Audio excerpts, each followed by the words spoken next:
My people have committed two evils. They've forsaken me, the fountain of living waters, and hewn them out cisterns, broken cisterns that can hold no water. The prayer meeting has almost died. I have a prayer meeting Thursday morning for pastors. About 20 come. Some come 200 miles, some come 300 miles round trip.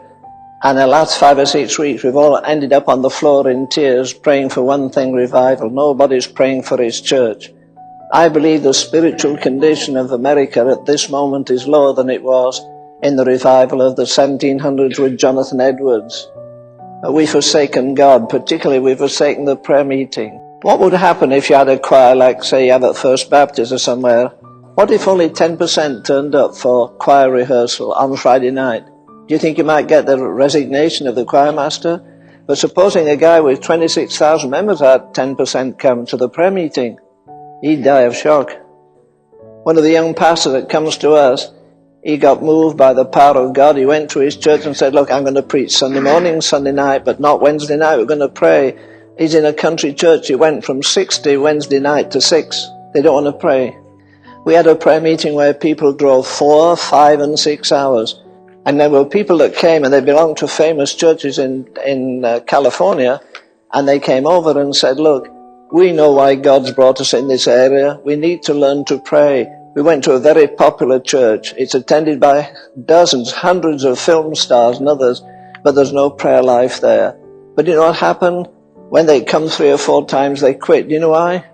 Because we had men that used to mumble in their prayers, and it pleased God to educate them in the Spirit. And I would go on Wednesday night, I go Friday night. There was one full-blooded American Indian. He was dying in the gutter, snow falling on him. He was a victim of drugs and drink.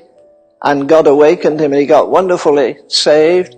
And he got an anointing in prayer. To hear that man pray for the American Indians, they're the most neglected people in America today.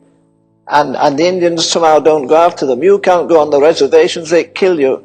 All they say, listen, you stole our land, you stole our oil, you stole our mineral rights, you stole our fishing rights, get out of here. And I've told him, stay with it. Stay to your people, with your people. Don't let somebody else wear your crown. You see, some of us will be walking around eternity, and God was going to put a crown on my head, and I didn't do the job, so he passes it to Dale. He's going to wear it for 1 billion years. Every time I see him, I thought, that should have been my crown, but that's my fault. It's not the devil's fault.